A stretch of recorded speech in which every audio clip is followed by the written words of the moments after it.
characteristic of the Jewish people in that culture of the first century? Read them. We're going to ask you this all the time. Hospitable. Hospitable, number one. Yes? Give me another one. Just yell it out. Honor and shame. Honor and shame culture. They're not a right or wrong culture like us. They do honor and shame. Okay? And with one more. Think about the tribes. Think about when Jesus got lost. You know, what was that about them? They're very... Community. So it's communal. They're a communal culture. They do things all together, all right, with their tribes and stuff. They don't do things on their own. They're not as adventurous as us Americans. Okay, so those three things you're going to always need to know. And what is Jesus coming to do? He's trying to specifically, I'm going to give you 5 stories, or 4 stories, or however many stories we can pick from, of cases where Jesus comes in contact with women and he lifts them. Where are the women on the totem pole? The bottom. They're kind of shamed, all right? And they have their jobs, but they don't have the rights that the men have. Okay, so they're on the bottom. So he's taking them who are shamed, the women, and bringing them up, okay, to a place of honor. And he does it with every woman he encounters.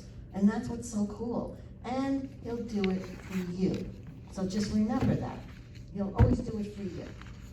And what he wants to do is give them justice and righteousness. Those are the 2 things he's trying to do to women, and every time he encounters. And that's really, for a rabbi just coming on the scene, that's kind of very radical. I think if you think of the preachers of today, who's a radical preacher of today that people listen to? Name one. Anybody know? I can think of one, maybe. He's not radical anymore, but Francis Chan. Have you heard of him? Okay, very radical. When he realizes how much stuff he has, he went and got rid of all of his belongings and went and lived in his car. I mean, that's radical. So we don't have a lot of radical people doing that today, but Jesus was one of those radical people on the scene. So he was really preaching good stuff, but he did it in such a different way. Okay, so nobody knew what to think about him, but he was doing a lot of stuff.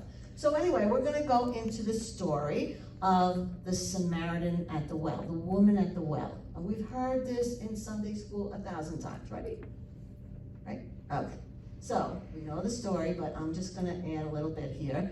If you were teaching girls, or the little ones in your group, and I said to you, hey, by the way, I don't even know if you know this, but Jordan and Jen, they're mad at each other. And they're not talking to each other anymore. And they got to do mini dots together. Can you believe that? What's the first thing you're going to ask me? If I tell you that? What? How do you know? Oh, because I know everything. But no, what else would you? That's a good one. How did I know? Because I saw it. They got mad at each other. Like, why?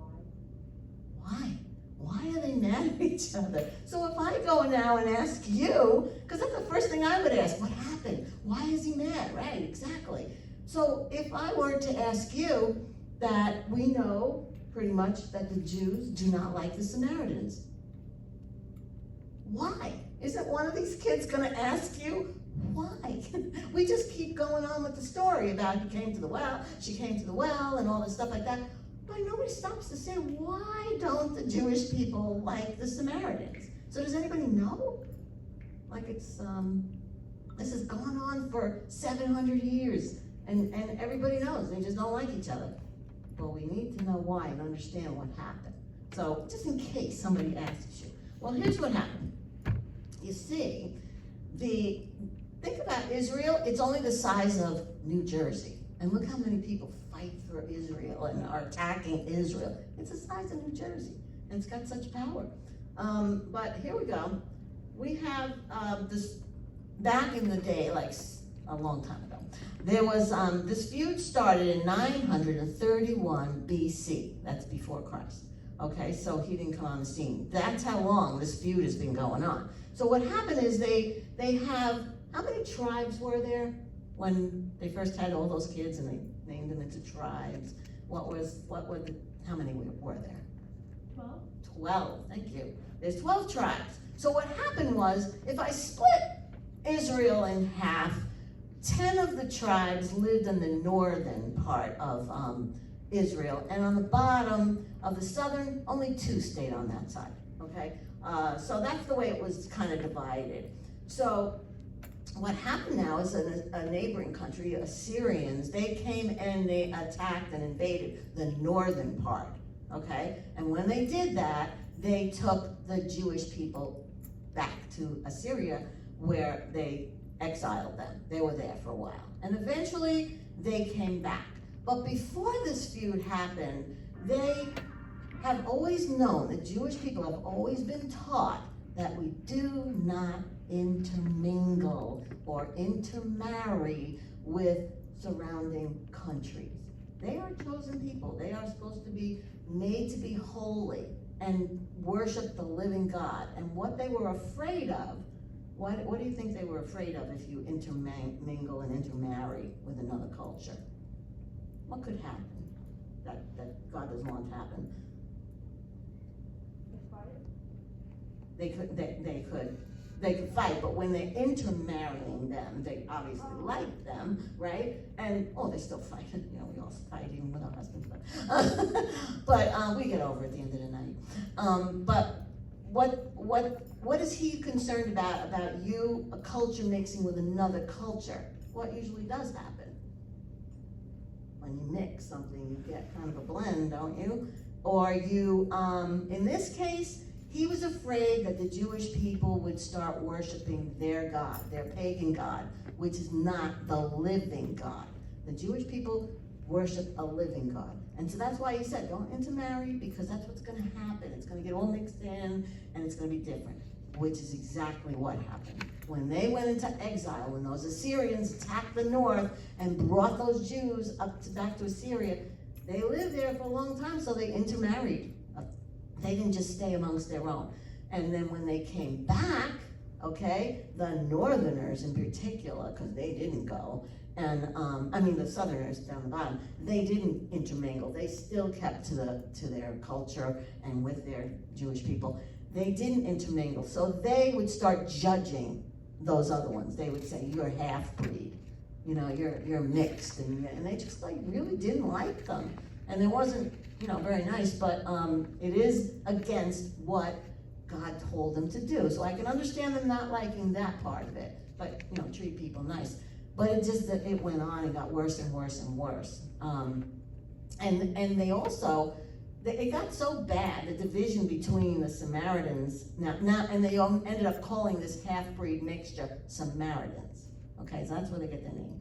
And so in their town, or Samaria, it got to a point where they were even starting to use a different kind of Bible. The Samaritans only used the first 5 books of the Bible. Do you know what the first 5 books of the Old Testament, and what are they called? There's a name for just those first 5 books. They were written by Moses. It starts with a P. It's a hard word. And I just learned this. This is what's good about learning about your Bible. See, it's at the tip of your tongue. I can't say it. Thank you. What is it? Pentateuch. It's a hard spelling too, but it's called the Pentateuch. The first 5 books that we know is in our Bible, written by Moses. That's what it's called. But there's more books than that in the Old Testament. Those other books, all the Jewish people did learn and follow. Okay, and that they called the Tanakh. They call that the Tanakh. So all of the Old Testament was learned by the Jewish people, but the Samaritans, they just did the first 5. So now there's a difference in a lot of things between them. It just kept making this gap bigger and bigger.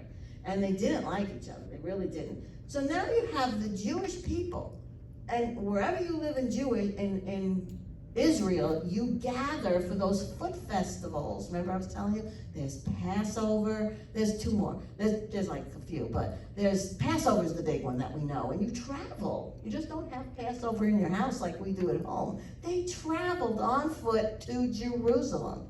Now where it's located is, if you're in Galilee, which is on the top, then there's Samaria, then there's Judea, and Judea has Jerusalem in it. Okay, so you gotta go from, say, Galilee and Nazareth, you gotta pass through Samaria and get to Jerusalem. All right, so that's a foot festival. That's a lot of walking. So it's like walking, hey, let's just walk across New Jersey. You know, that's a lot. And so they take some days to do it, and they do it with their little tribes and communities. They do it all the time. But because of the nature of Samaria, it's no fun going through there. They really hate them. Let me show you one passage in Luke that what they say when they talk about Samaria. This is the Jews and Samaria. It says in Luke 9:51, as the time approached for him to be taken up to heaven, we know that's Jesus, Jesus resolutely set out for Jerusalem. So he's up here, he's got to go down there. And can't see. And he sent messengers on ahead who went into a Samaritan village to get things ready for him. But the people there did not welcome him because he was headed for Jerusalem. Okay, they know he's Jewish, okay, and they didn't welcome him. So, I mean, what happened to the Middle East culture? What did we say was their big thing? I think you said it. What are one of the things that they do all the time? They're very hospitable. How hospitable does that sound? That you're not even, welcoming them into your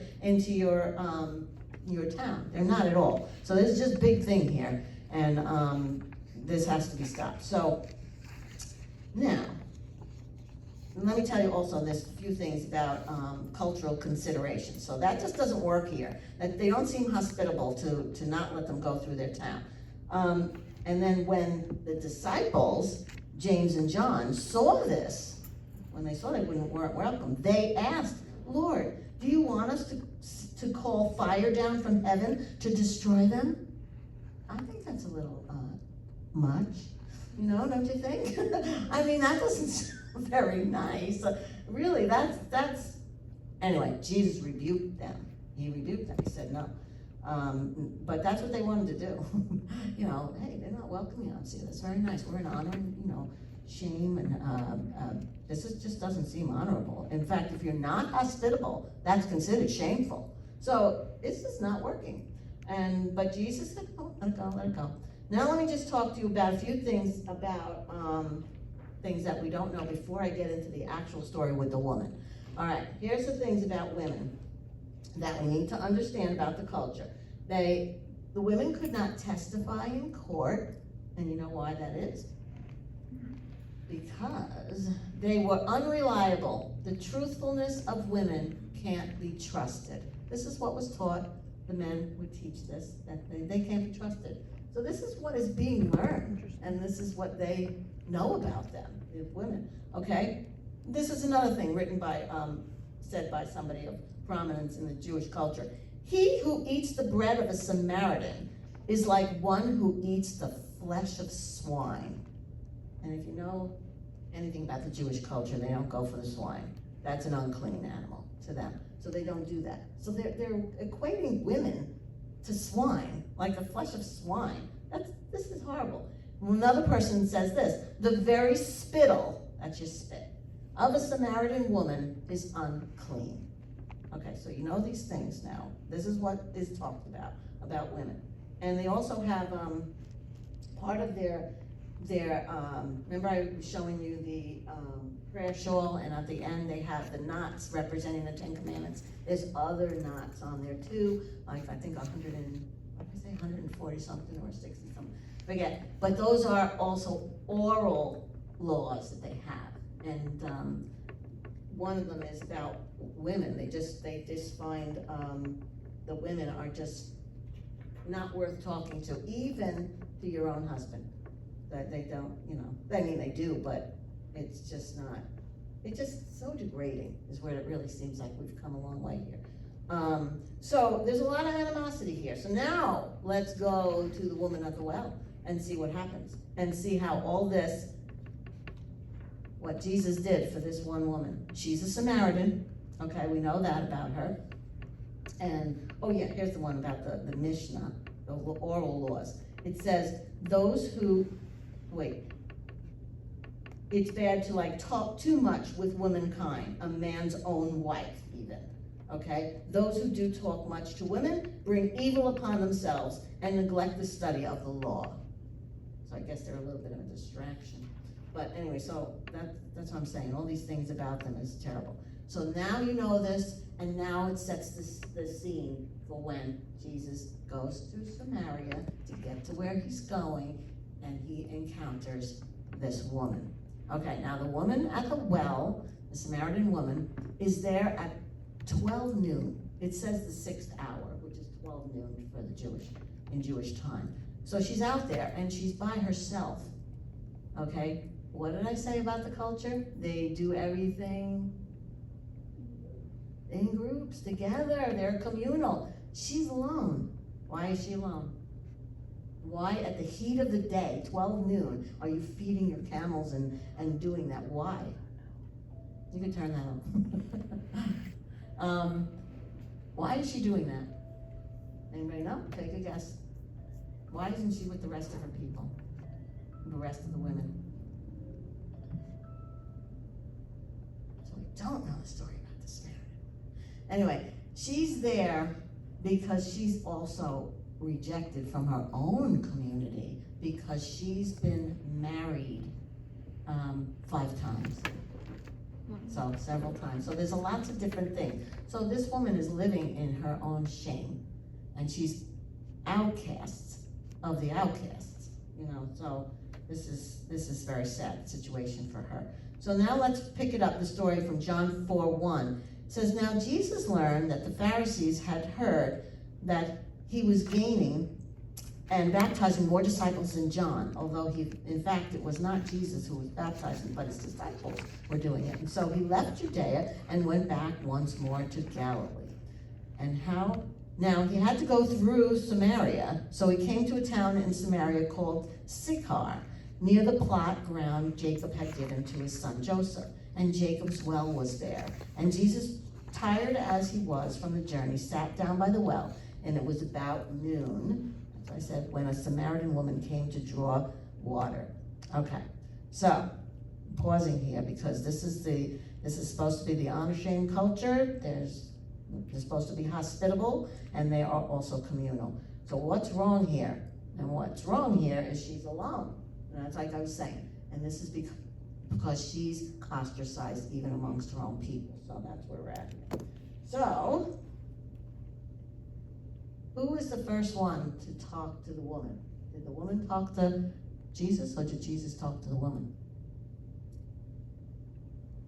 Take a stab at it, girls. I know you know the answer. You're just worried somebody's going to be wrong. We're okay to be wrong. Jesus did. He was the one that broke that gap first. Okay, so he did that. Thank you. I know you know these answers. And he didn't have anything to draw water with, but he's the one that speaks first, and he asks her for a drink of water. So he asked for a drink, and she would have to use, she sees he has no cup, so the only way for him to get water is if he uses her cup. Okay, now what did I say before about a woman's spittle or spit? That's like unclean. Remember I said those are the culture. That's the culture. She's willing to give him her cup. That means it's unclean. It's her cup, okay? And he's willing to take it, okay? So that's important. It's so unlikely. And she gets this. She's getting this. And the Samaritan woman said to him, you are a Jew, and I am a Samaritan woman. How can you ask me for a drink? For Jews do not associate with Samaritans. And this, at this point, you just gotta love Jesus. He's coming low to her level, to give her justice and righteousness, is what he wants to do. He's coming to meet her, and he's going to drink after her. So he knows he's gonna take this dirty cup, so to speak. It doesn't matter to him. This is what Jesus does for you and for me. And he builds you up and lifts you up from shame to honor. Okay. And then at this point, Jesus is talking to her, and he's trying to tell her, if you knew what I was asking you for, or if you knew the gift of God and who it is that asks you for a drink, you would have asked him, and he would have given you living water. So she's trying to learn this, and she's trying to realize living water, it's different than this regular water here. And he's offering it to her. So we're really talking about salvation and knowing Jesus and recognizing the Messiah. So basically what's happening here, they keep going with this conversation.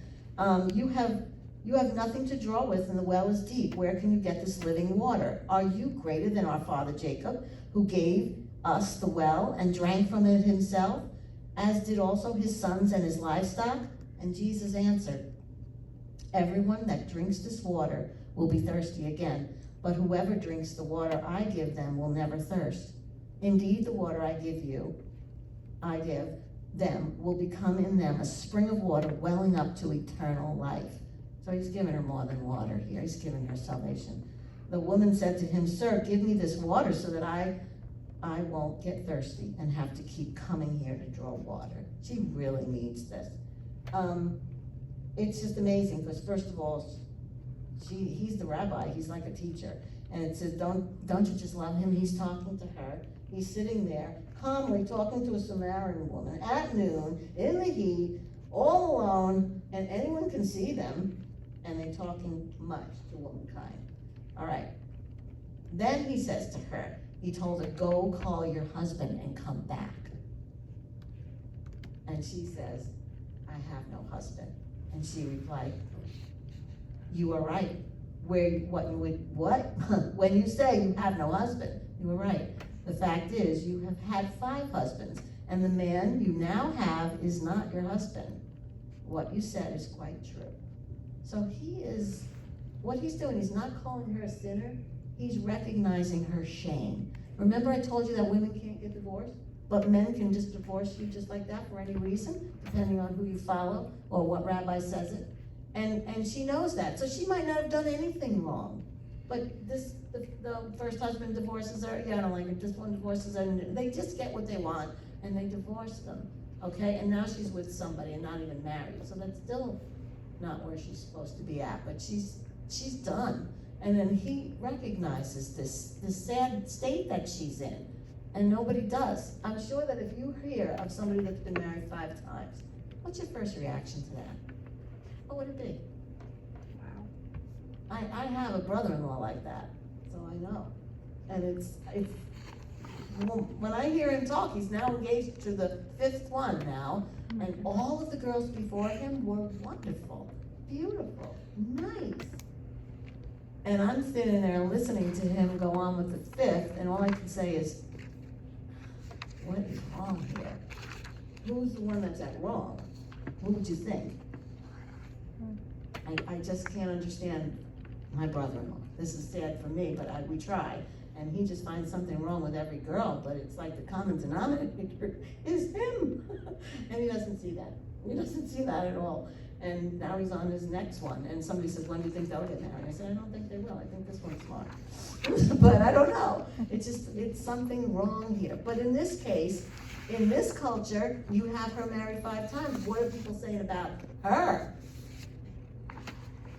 They're probably not thinking she's the one. She's probably thinking something's wrong with her because she's been divorced 5 times. These are all different guys, but it's her, but it's not, And he sees this, and he's trying to say, you're in a shameful position. I'm not here to give you repentance and forgiveness. I'm here to lift you from that position to this position of shame to honor. So here's what he does. He starts talking to her about how we can do this, and he starts talking theology. He starts talking about living water and all that stuff. First of all, the rabbis don't talk to women, and they don't talk to you about theology. Because when you go to the tabernacle in these Jewish festivals, they have separate quarters. The women are on another quarter. They don't even stay where the men are. The men are close to Jesus. They can sit at his feet and listen to him preach. And the women come over here, but they're not there. They're there, but they're trying to hear, but they're in their own separate quarters. So they don't have that same right as the men have. And here he is. He is the Messiah. He is a rabbi. He's talking to a woman at noon in the heat, alone. All these things that you break every rule that you could ever break because he's radical. He wants to bring this lady up. And he says to her, I am the living water. I am the Messiah. Okay, so she gets it. And what does she do with that knowledge? She's realizing, here she is, the outcast. The outcast. She goes back to her town. She knows he's the Messiah. And goes and tells all the Samaritans that she could, that this man knows everything about me. And they supposedly know that everything about her too. But she makes them, she's like a missionary. She becomes the first one to know about Christ, the first time he ever announces that he's the Messiah, and it was to a woman, not a man, it was to a woman. And in her state, in her shame, and he lifted her right back up. She went to her town, told everybody, they came to meet him, and they understood. They understood, they knew this was the Messiah. So she was like a missionary. So I just can't help it. It gives me chills to see. We don't get the whole look at that story, you know? But Jesus really did bring her from that low position to now. She's kind of back with the community now. And every time, don't you think that every time Jesus and his disciples go through that town, they're gonna get a warm welcome because now he comes there and hears their stories. So it's just a beautiful story. And I have to say, I don't know if you've ever felt like this, but you know how cliquey people can be and how girls can be and how school can be and wherever you are, and you feel very left out and you feel like the outcast in some ways. And she is the outcast among the outcasts, okay? So she is really as low as you can get, and yet he chose her and he saw her and knew he had to go to Samaria. He doesn't, you know, there is a part in the Bible that says, and he had to go to Samaria.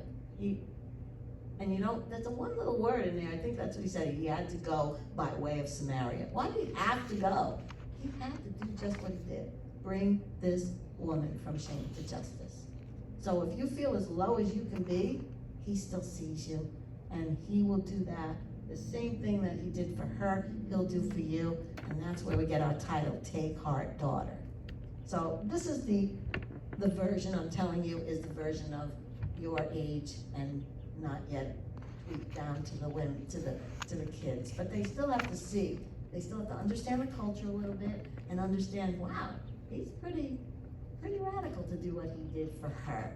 And they have to understand and embrace, he'll do it for you too. That's what we want to get across. So let's bow our heads. Father God, I just thank you for this opportunity to take this story and go deeper and learn and receive what God wants to do for the women that no one else did in his time.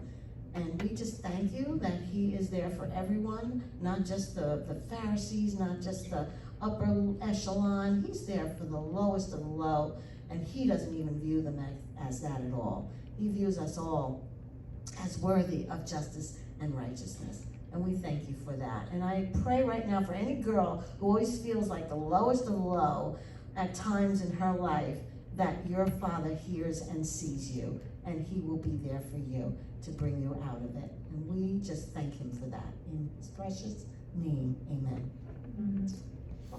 So, be thinking, be